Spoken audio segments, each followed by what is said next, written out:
Hello friends, I am Sajid Bharadwaj. Today I am again with you with a new chapter, Acids, Bases and Salts. You will say, sir, we have already done it, but it is for revision purpose. आप सबको पता है अभी हमारे revisions चल रहे हैं, तो today we are going to prepare the video on the for the revision purpose. When I do revision, in the first chapter also we did a lot of activities and a lot of appreciation from your side I have received. I am so thankful to you. Again, as I say, activity is very very important. जब भी हम कोई activity करते हैं तो हमारी एक से ज्यादा सेंसेस उसमें इन्वॉल्व होती हैं.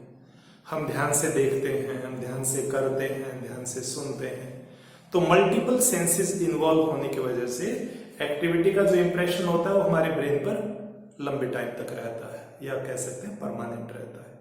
जैसे एक मूवी को आप देख लेते हैं, ठीक है, या किसी एक्टिविटी का आप करके देख लेते हैं. आपने गार्डनिंग की, you have the permanent experience. आपने साइकिलिंग की, you have the permanent experience. ठीक है, तो यही चीज हम यहाँ करने की कोशिश कर रहे हैं. However, at your school you must go to your science labs and वहां पर आप प्रैक्टिकल एक्सपीरियंस भी लें, लेकिन जितना पॉसिबल है I am trying my best from my side. So acids, bases and salts. बेटा, as we know there are 4 terms in this chapter which are very very important. 3 term आपके title में आ गए हैं ऑलरेडी. एसिड आ गया है, base आ गया है और साल्ट्स आ गए. But a very very important term, that is the more important, rather say identification के point of view से, and that term is indicator.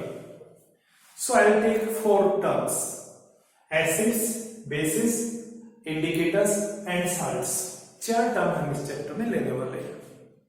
पहले एक बार थोड़ा सा ब्रीफ चैप्टर का फटाफट इंट्रोडक्शन दे देता हूं, उसके बाद ढेर सारी activities. I promise you again lot of activities we are going to perform today, and as I say, after the completion of this video you will have a lot of practical experience also. So बेटा, जब हम acid की बात करते हैं तो देखो definition आप लोगों को अब तक बहुत क्लियर समझ में आ गई होगी. Such substances या those substances which are sour in taste. कैसा है टेस्ट में? sour in taste. ठीक है. Which turn blue litmus red. Blue litmus को जो रेड बना देते हैं, और जब भी कभी आप उनको वाटर में डालेंगे तो according to Arrhenius theory they release H positive ions. कौन से आयन रिलीज करते हैं? H positive ion. ऐसे सब्सटेंसेस को हम क्या बोलेंगे? एसिड्स बोलेंगे.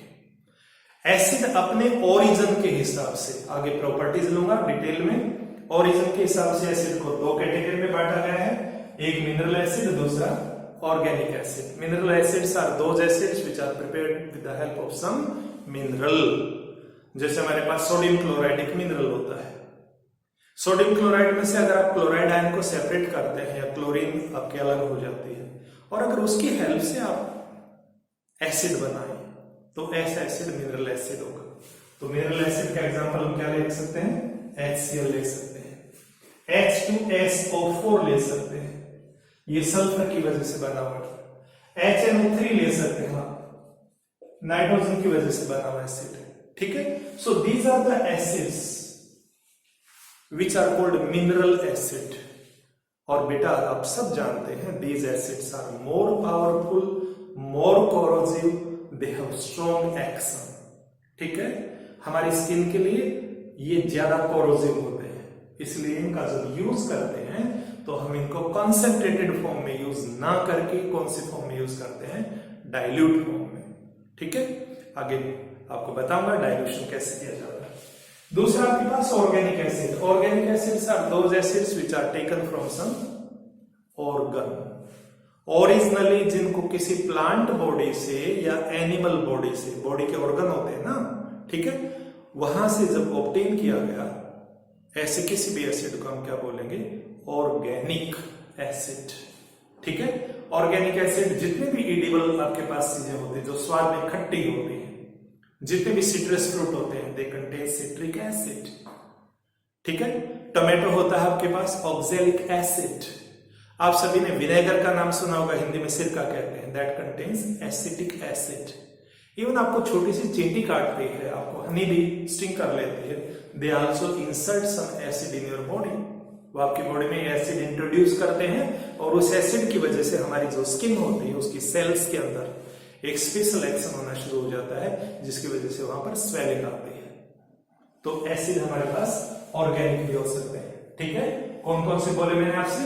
एसिटिक एसिड, फॉर्मूला लिखना चाहें CH3COOH। ठीक है, इसको आगे चल करके हम एथेनोइक एसिड भी देंगे चैप्टर नंबर 4 में। इसी तरह से हमारे पास फॉर्मिक एसिड हो सकता है, फॉर्मिक एसिड HCOOH। आपके मिल्क के अंदर लैक्टिक एसिड होता है। ठीक है, तो lot of acids of this type which are obtained from either plant body और एनिमल बॉडी ओरिजिनली। आज हमने उनको लैब में बनाना, फैक्ट्री में बनाना सीख लिया, वो अलग बात है, बट ओरिजिनली ये किसी नेचुरल सोर्स से ऑब्टेन किए गए थे। उसके बाद जब हम बेस की बात करते हैं, ये बात होगी एसिड की।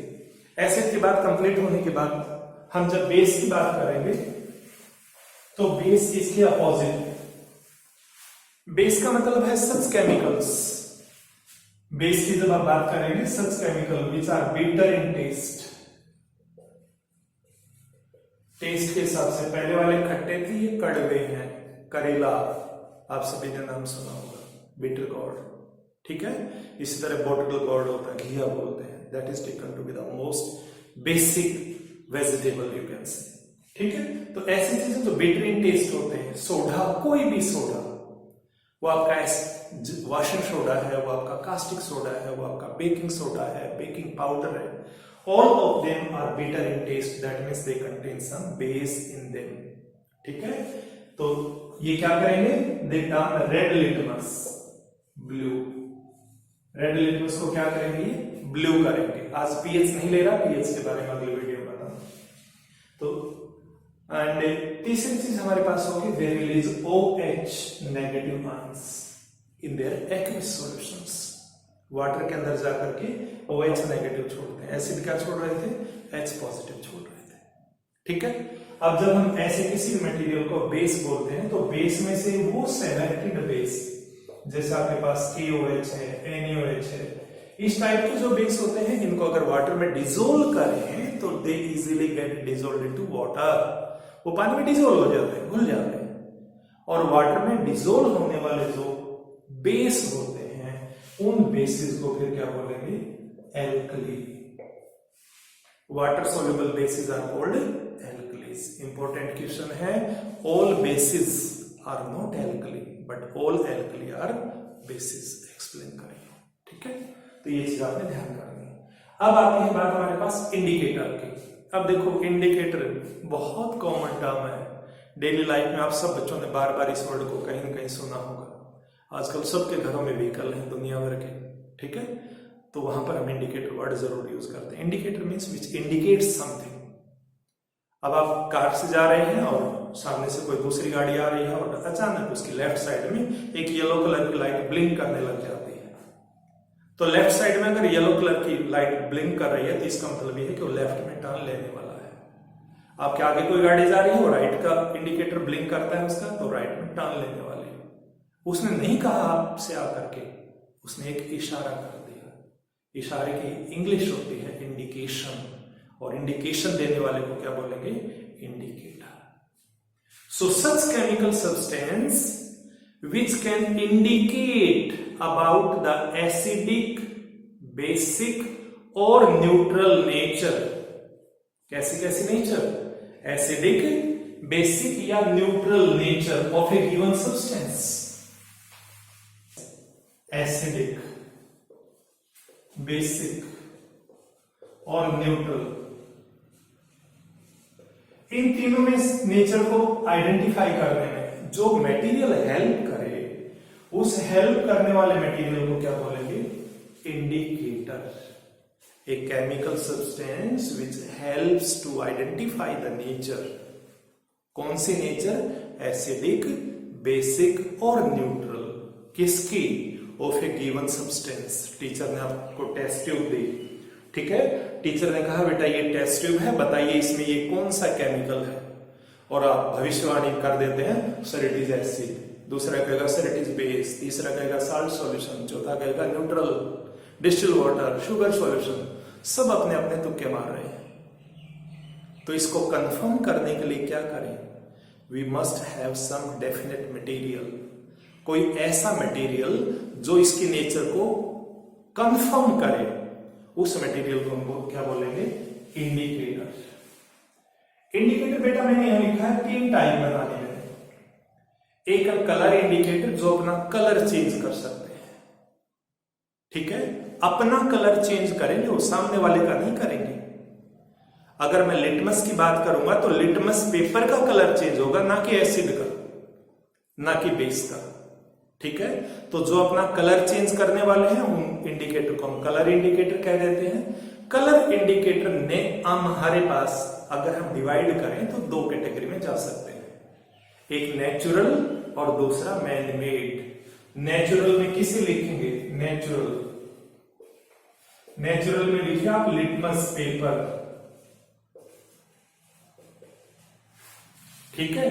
लिटमस सॉल्यूशन भी होता है, एक ही बात है। इसमें आप लिख सकते हैं टर्मरिक, हल्दी जो होती है, टर्मरिक पाउडर। इसके अंदर आप और भी बहुत सारे मटेरियल लिख सकते हैं। आप लिख सकते हैं रेड कैबेज, ये नेचुरल की बात हुई बेटा।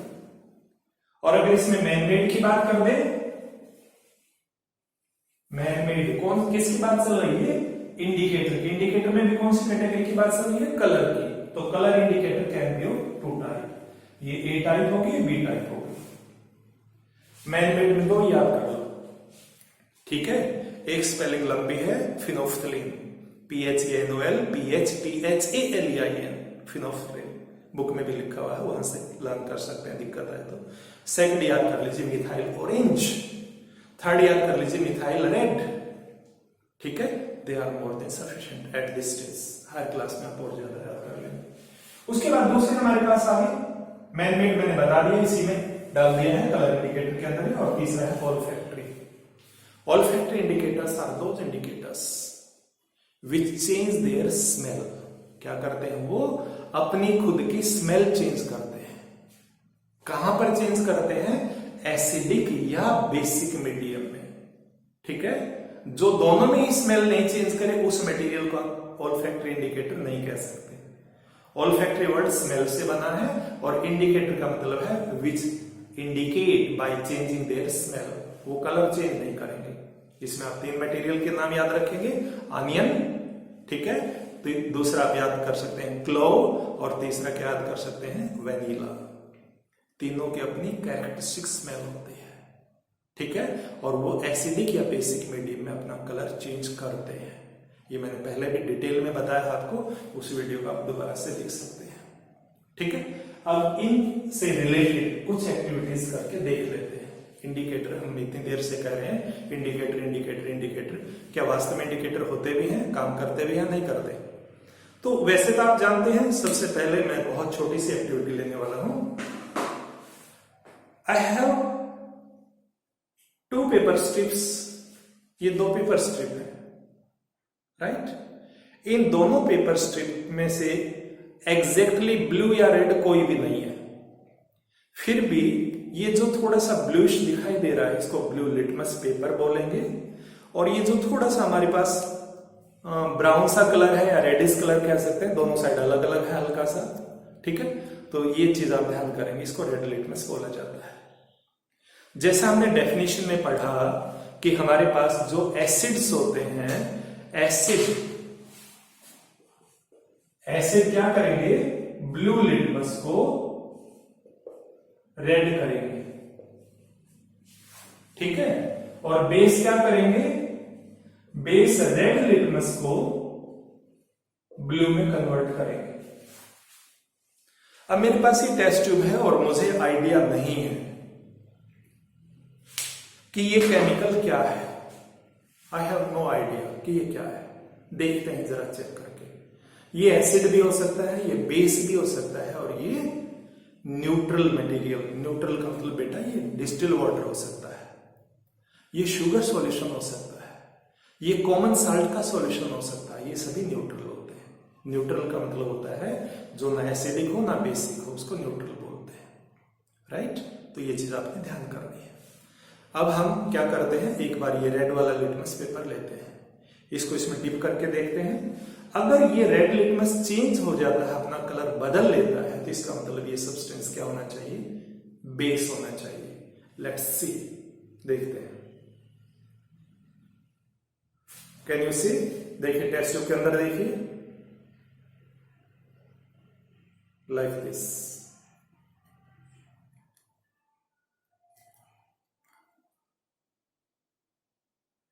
ये देखिए, ये इतना हिस्सा वेट हो गया है, आपको दिखाई दे रहा होगा, वेट हो गया है इसका कॉर्नर, लेकिन इसके कलर में कोई चेंज नहीं है। कई बार बच्चे कहते हैं सर चेंज हो गया, नहीं, ये देखिए पीछे से ये थोड़ा सा डार्क इसलिए हो गया क्योंकि यहां पर मॉइस्चर हो गया है, but it is not a colour change, ठीक है। इसका मतलब ये बेस नहीं है। ब्लू लिटमस लेते हैं, इट इज ब्लू लिटमस, इसको डिप करके देखते हैं।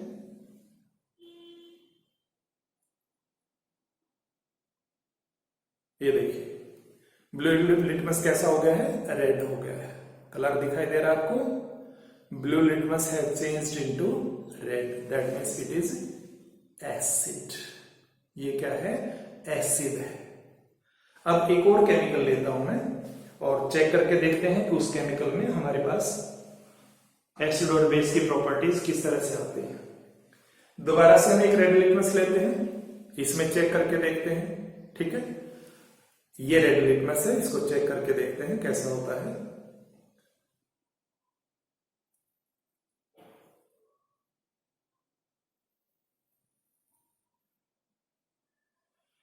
It is changing its colour slightly, ठीक है।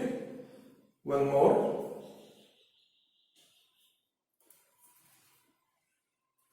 Take this strip, this one, red litmus has changed into blue, it means it is a base। क्या हुआ बेटा, ये बेस। अब हमारे पास ये एसिड है, डिसाइड हो गया, ये बेस है, ठीक है। और एक और टेस्ट ट्यूब लेते हैं। अब टीचर क्या करता है, इसमें वो अक्कड़ बक्कड़ वाला काम कर देते हैं, ठीक है, अक्कड़ बक्कड़ करते हैं इसके अंदर। और ये बता, टीचर आपसे पूछते हैं कि बताइए इनमें से एसिड कौन सा है, बेस कौन सा है, और न्यूट्रल यानी डिस्टिल वाटर कौन सा है। बेटा आपकी बुक में एक एक्टिविटी है, पेज नंबर 18 अगर आप पढ़ेंगे बच्चे, पेज नंबर 18, पेज नंबर 18 पर एक एक्टिविटी है एनसीईआरटी में, सॉरी क्वेश्चन है, एनसीईआरटी एक्टिविटी नहीं है, it is a question. Question यह है कि टीचर ने आपको 3 टेस्ट ट्यूब दी, test tube A, test tube B and test tube C. These are the 3 test tube containing some chemical in them.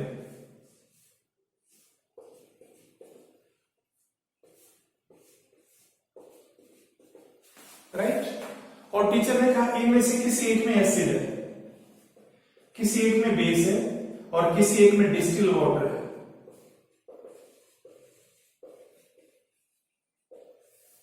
और टीचर ने ये नहीं बताया कि किसमें है। साथ ही टीचर ने ये कह दिया कि आपको एक रेड लिटमस पेपर दिया जाता है, एक रेड लिटमस स्ट्रिप दे दी टीचर ने, और ये कहा कि ये आपके पास स्ट्रिप है, और इस स्ट्रिप से आप तीनों की पहचान करिए, identify all the 3 chemicals, these are the 3 chemicals. अब हम परेशान हो गए कि एक स्ट्रिप से तीनों की पहचान कैसे हो, क्योंकि ये तो रेड लिटमस है, और रेड लिटमस क्या करता है, रेड लिटमस केवल बेस में अपना कलर चेंज करेगा, एसिड में भी चेंज नहीं करेगा, और डिस्टिल वाटर में भी चेंज नहीं करेगा। मेरी बात क्लियर हुई आप बच्चों को? Red litmus will not change its colour in acid and in distil water. ये केवल बेस में अपना कलर चेंज करेगा, बेस में तो करेगा ना। तीनों में बारी बारी से देखते हैं भाई, ठीक है। तीनों टेस्ट ट्यूब है मेरे पास, मैं 1 बाय 1 पिक करता हूं इनको, ठीक है।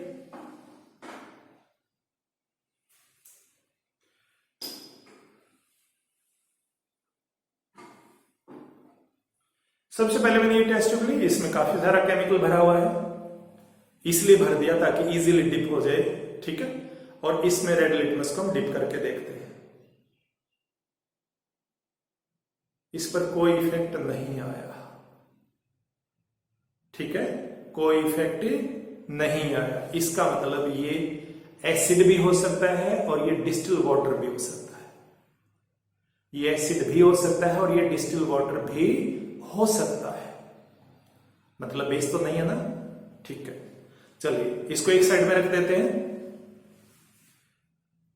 हम एग्जाम में ऐसे लिखेंगे। दूसरी टेस्ट ट्यूब पिक की मैंने, इस टेस्ट में मैं इसको डिप करके देखता हूं।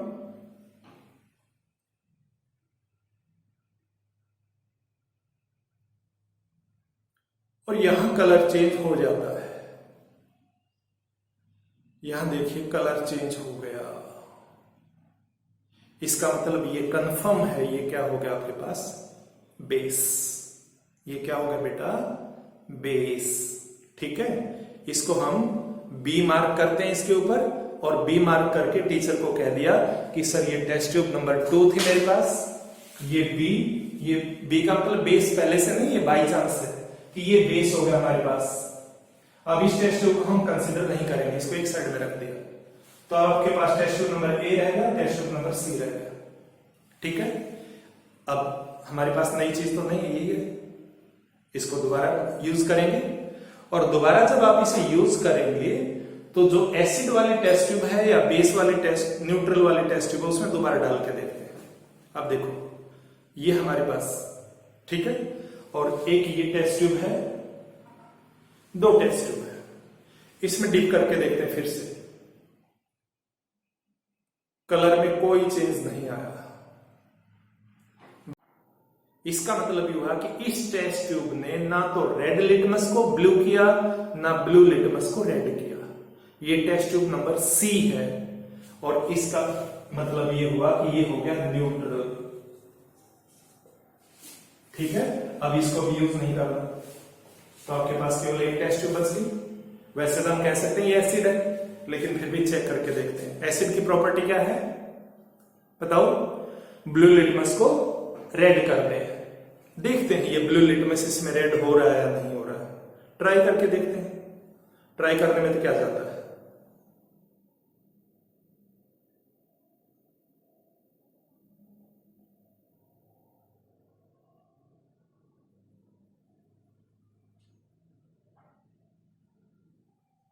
देखिए ब्लू लिटमस ऊपर से दिख रहा है ना थोड़ा सा ब्लू आपको, ये ब्लू था और ये दोबारा क्या हो गया, रेड हो गया।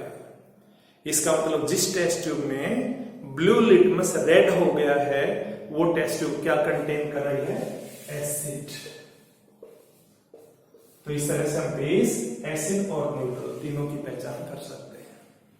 फिर से बता दूं, ये एग्जाम के पॉइंट ऑफ व्यू से बहुत इंपॉर्टेंट क्वेश्चन है। आपके पास 3 टेस्ट ट्यूब हैं, ठीक है। उन तीनों टेस्ट ट्यूब हमने ए बी सी कह दिया। लिखना ऐसे ही है कि we shall take all the 3 test tubes A B C, we shall take the red litmus strip and dip 1 by 1। तीनों में 1 by 1 करके हम क्या करने वाले हैं, डिप करने वाले हैं। तीनों के अंदर डिप करते हैं, और डिप करने के बाद जब आप देखेंगे कि जिस टेस्ट ट्यूब के अंदर रेड लिटमस ब्लू हो गया, रेड लिटमस ब्लू हो गया शुरू में, वो क्या हो गया, बेस। और जिसमें ब्लू लिटमस रेड हो गया, वो क्या हो गया, एसिड। और जिसके अंदर शुरू वाला रेड ब्लू नहीं हुआ और बाद में ब्लू था, वो रेड नहीं हुआ, वो क्या है, न्यूट्रल। न्यूट्रल का मतलब इसमें क्या है, डिस्टिल्ड वाटर है। कौन सा वाटर बेटा, डिस्टिल्ड वाटर। आगे बात समझ में, तो ये चीज आपने ध्यान करनी है। तो इस तरह से हमारे पास एक ही लिटमस पेपर की हेल्प से हम एक से ज्यादा केमिकल को भी केयरफुली काम करें तो आइडेंटिफाई कर सकते हैं। तो लिटमस पेपर हमारे पास कलर इंडिकेटर का एग्जांपल होते हैं। एक यहां पर मैंने टर्मरिक भी लिखा था, turmeric can also change its colour, basic medium में चेंज करता है। टर्मरिक कैसे होता है आप सब बच्चों को पता है, टर्मरिक क्या होता है, मैं एक बार दिखाने की कोशिश करता हूं आपको। एक सिंपल सा व्हाइट क्लॉथ है मेरे पास ये, ठीक है, it's white cloth strip, right student. इसके ऊपर हम थोड़ा सा टर्मरिक पाउडर डाल लेते हैं।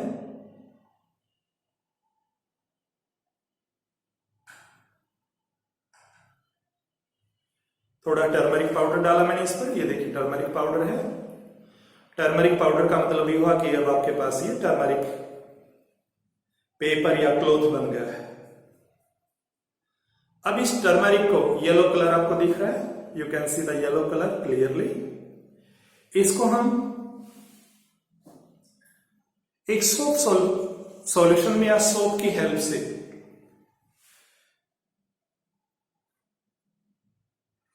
मेरे पास ये पीस ऑफ सोप है, I am trying to rub it against it, इसके अगेंस्ट रब करता हूं। ये देखिए जो येलो कलर था, yellow colour has turn into red. इसका मतलब टर्मरिक सोप के साथ अपना कलर रेड करता है। तो इससे ये भी प्रूव होता है soaps are basic in nature, soaps are basic in nature. तो these are the colour indicators. Clear होगी बात आपको? तो ये चीज आप बच्चों ने ध्यान कर लेनी है। उसके बाद नेक्स्ट जो हमारे पास टॉपिक लेंगे हम यहाँ पर, that is the property of acids. अब देखिए वैसे एसिड की प्रॉपर्टी मैंने आपको पहले ही बता दी है। Acids are the substances which are sour in taste, which turn blue litmus red, अभी दिखा है आपको, and which release H positive ion। लेकिन हमारे पास कुछ एसिड की प्रॉपर्टी और है। क्या है? सबसे पहले, how do metals react with acids? Metal acid के साथ कैसे रिएक्शन करते हैं? बेटा आप सब बच्चों को पता है, किसी भी मेटल को जब एसिड में डालते हैं, हमने बार बार एक एक्टिविटी की हुई है, एक टेस्ट ट्यूब लेते हैं और उस टेस्ट ट्यूब में जब भी हम कभी कोई एसिड लेते हैं, से इट इज एसिड, और इसमें मान लीजिए जिंक ग्रेन्यूल डाल दिया आपने, तो जिंक मेटल एसिड के साथ रिएक्ट करता है। जिंक को फिर से लिखेंगे Zn, एसिड मान लीजिए HCl है, ये डाइल्यूट HCl, डाई लिखा है, यहां एस लिख दिया हमने, आगे लिखते हैं वैसे आमतौर पर हम ये। अब यहां पर zinc is more reactive than hydrogen, तो जिंक हाइड्रोजन को डिस्प्लेस करता है, और जैसे डिस्प्लेस करेगा तो जिंक की ये हाइड्रोजन वाले पोजीशन खाली होगा, it will form ZnCl2 plus बन जाएगा H2, ये गैस बन गया, और ये वाटर सोल्यूबल साल्ट है इसलिए इसे A2 लिख देंगे। ठीक है, इसका मीनिंग ये हुआ कि when acids react with metals, when acid react with metals they form salt and hydrogen is released out. लेकिन अगर मेटल की बजाय मेटल ऑक्साइड हो, एसिड, और यही एसिड है आपके पास, तो ये साल्ट तो एसिड बनेगा ZnCl2, लेकिन जो ये हाइड्रोजन बना था हमारे पास, अब हाइड्रोजन के लिए यहां से ऑक्सीजन और मिल जाएगा। इस जिंक ने हाइड्रोजन को हटा दिया, ये ऑक्सीजन बचा हुआ है, यहां चला जाएगा, तो अब की बार साल्ट प्लस क्या बन जाएगा? वाटर बन जाएगा। याद रह जाएगी बात? ठीक है, इस एक्टिविटी को अभी हम दिखाने वाले हैं, जस्ट वेट।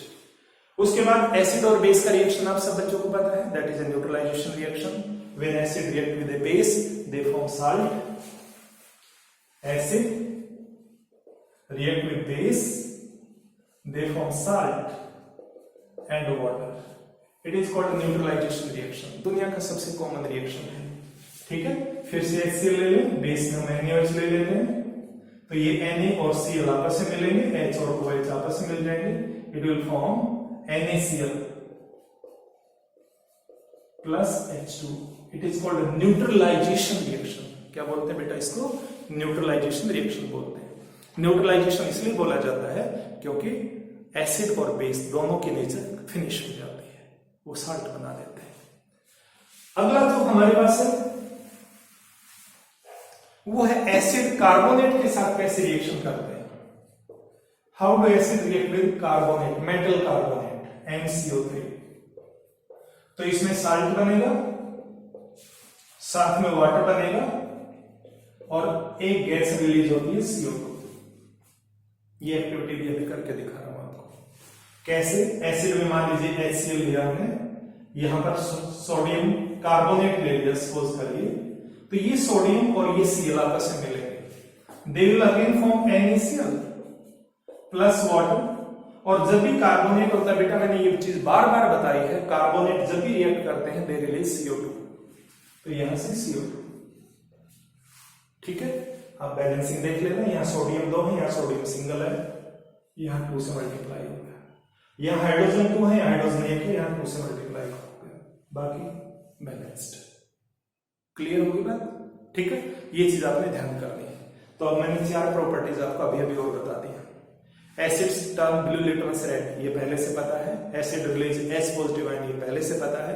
अभी आपको बताया acid react with metals, release hydrogen gas. फिर बताया acid react with base, they form salt and water. फिर बताया acid react with metal oxide, they form salt and water. ठीक है, और लास्ट बताया आपको acid react with carbonates, metal carbonate. ये कार्बोनेट के साथ भी ऐसा ही है, और अगर ये NaHCO3 होता तो भी रिएक्शन सेम रहता, सिर्फ बैलेंसिंग का फर्क पड़ेगा। तो कार्बोनेट हो या मेटल कार्बोनेट हो, सॉरी कार्बोनेट हो या हाइड्रोजन कार्बोनेट हो, HCO3 को हाइड्रोजन कार्बोनेट बोलते हैं। पहले जो आप अगर अपने पापा से बात करेंगे और उनसे सीनियर से बात करेंगे तो हाइड्रोजन कार्बोनेट की बजाय हम इसे बाइकार्बोनेट पढ़ते थे। तो दोनों केस में साल्ट बनेगा, वाटर बनेगा और CO2 गैस रिलीज होगी। ठीक है, क्लियर? और लास्ट चीज हम आज के टॉपिक के लिए जो करने वाले हैं, एक क्वेश्चन है आपकी बुक में कि एसिड और बेस में आखिर कॉमन क्या है। तो हमने केवल एक ही बात कहनी है, एसिड्स एंड बेसिस। ठीक है, वैसे तो by nature they are entirely opposite, but they have a common property to dissociate into ions. वो सारे के सारे क्या करते हैं, आयन में स्प्लिट होते हैं, और आयन में स्प्लिट होकर के उस सॉल्यूशन को क्या बना देते हैं, गुड कंडक्टर ऑफ इलेक्ट्रिसिटी। इसलिए मटेरियल जो आयन में टूटते हैं उनको हम इलेक्ट्रोलाइट्स भी बोलते हैं, साल्ट भी ऐसा करते हैं। ठीक है, तो एक activity, how do metal react with acids, एक बार फिर से।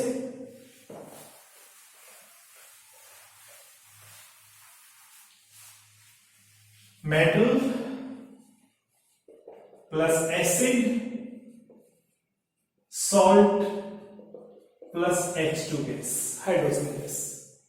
एसिड कोई भी हो सकता है, लेकिन हम कौन सा एसिड अवॉइड करेंगे, HNO3 को अवॉइड करेंगे। HNO3 में एक्चुअली ये जो O होता है, ऑक्सीजन होती है, ये इस हाइड्रोजन को ऑक्सीडाइज कर देता है, किसमें कन्वर्ट कर देता है, H2O में। इसलिए मेटल के साथ HNO3 नहीं लेंगे। ये केवल हम एक केस में ले सकते हैं, जब आपके पास मैग्नीशियम मेटल होता है तो उस केस में, और उस मैग्नीज भी हो सकता है, लेकिन ये बहुत डाइल्यूट होना चाहिए उस केस में, तब हाइड्रोजन रिलीज हो सकती है। अदरवाइज हाइड्रोजन रिलीज होने की बजाय क्या बन जाएगा, वाटर बन जाएगा।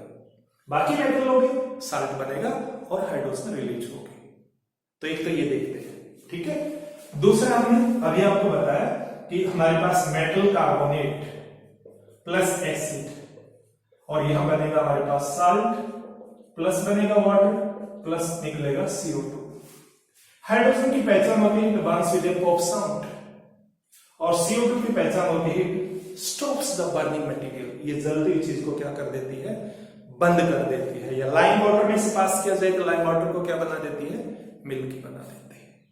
ठीक है, तो एक बार ये देखते हैं। इसमें मैं जिंक लेने वाला हूं, साथ में मैं एसिड लेने वाला हूं, H2SO4 डाइल्यूट एसिड, तो साल्ट बनेगा ZnSO4 और गैस निकलेगी हाइड्रोजन। इसमें हमारे पास H2SO4 एसिड हो जाएगा और Na2CO3 हो जाएगा साल्ट। ये आपके पास बन जाएगा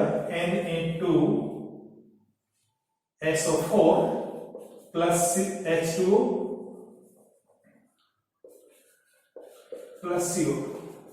ठीक है, इसको आप बैलेंस कर लेंगे, देख लेंगे इसमें जहां कहीं भी आपको लगे बैलेंसिंग की जरूरत है तो we can do that. Let's have the activity again.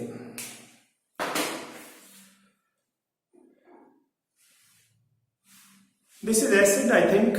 आज लेवलिंग नहीं है कहीं पर भी, हो सकता है ये बेस भी हो, देखते हैं। अगर हाइड्रोजन निकल रही है तो इसका मतलब एसिड है, हाइड्रोजन नहीं निकली तो ये एसिड नहीं है, फिर कुछ और ये पता नहीं क्या हो सकता है। ये भी बड़ा है, ये भी नीचे नहीं जा रहा। आज कुछ लकी सा काम नहीं दिखाई दे रहा। यस, देखिए एयर बबल दिखाई दे रहे हैं। लास्ट टाइम भी दिखाया था आपको इस तरह से, lot of air bubbles you can see. मुझे एयर बबल कहने की हैबिट है, actually it is not air at this time, it is hydrogen. कौन सी गैस है बेटा ये? हाइड्रोजन गैस है। दिखाई दे रहा है? Bubbles are coming out. That means hydrogen is going to be produced. देखिए रिएक्शन धीरे धीरे स्पीड पकड़ रहा है। It is going to be faster and faster. और कुछ मोमेंट में बहुत तेज होने वाला है। पिछले वीडियो में भी हमने आपको दिखाया था, शुरू में स्लो था फिर बहुत फास्ट हो गया था। अब देखो स्पीड पकड़ लिया रिएक्शन।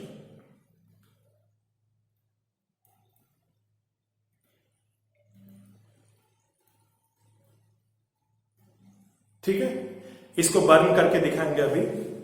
इसे और थोड़ी सी स्पीड पकड़ने दीजिए, फिर इसे बर्न करके दिखाते हैं। सेकंड जो रिएक्शन हमारे पास, जिसमें मैंने आपको बोला था कि मेटल कार्बोनेट। अब हम मेटल कार्बोनेट लेते हैं। देखिए बेटा टेस्ट में देखिए, हम यहां पर सोडियम कार्बोनेट ऐड करने वाले। ये सोडियम कार्बोनेट है, ये मेरे पास डाइल्यूट H2SO4 है, डाइल्यूट H2SO4 कार की बैटरी से निकाला हुआ है। देखिए, can you see this is the reaction. ये जो बबल आपको दिखाई दे रहे हैं, these are due to formation of CO2 gas. देखिए ये जो गैस आपको बाहर आती हुई दिखाई दे रही है, this is CO2, it is CO2 carbon dioxide. अगर कोई बर्निंग मैस्टिक हम इसके सामने लेके आते हैं तो इट विल पुट ऑफ, ये उसको बंद कर देगी। ठीक है,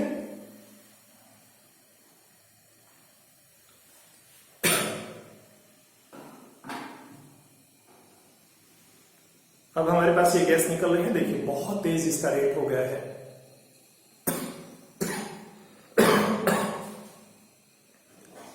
मैं इसको सॉफ्ट सॉल्यूशन में पास करने की कोशिश करता हूं।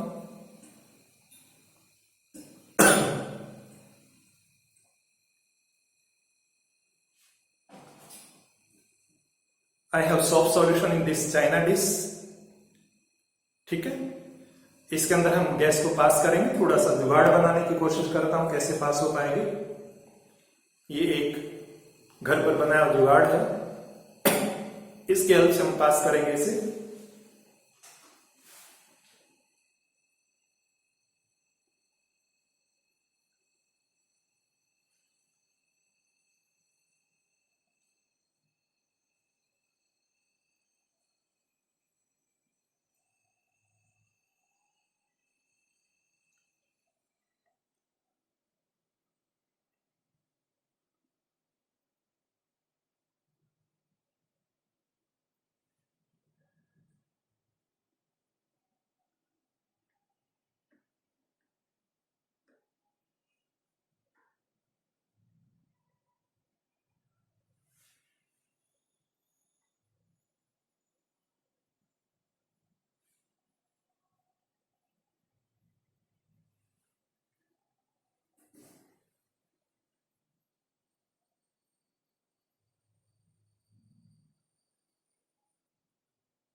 Now I'm trying to burn these bubbles.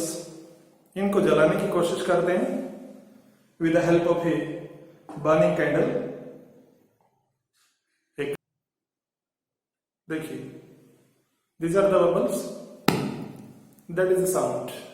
We can see Acids react with metals to form hydrogen gas, right. तो आज की वीडियो मैंने आपको बताने की कोशिश की है कि what are acids. Acids are the chemical substance which are sour in taste, they turn blue litmus red. फिर आपसे बेस के बारे में बात हुई, they are bitter in taste, they turn red litmus blue. फिर इंडिकेटर बताए गए, colour indicator, man made, olfactory, everything I told. Then I explained the property of acids, and then I told a very important thing, what is common between all acids and all bases. That means all acid and all bases have a common property to split into ions in their aqueous solutions. That's all for it. Please try to learn the video activities, and when you perform the activities, perform them very carefully. ठीक है? Thank you very much.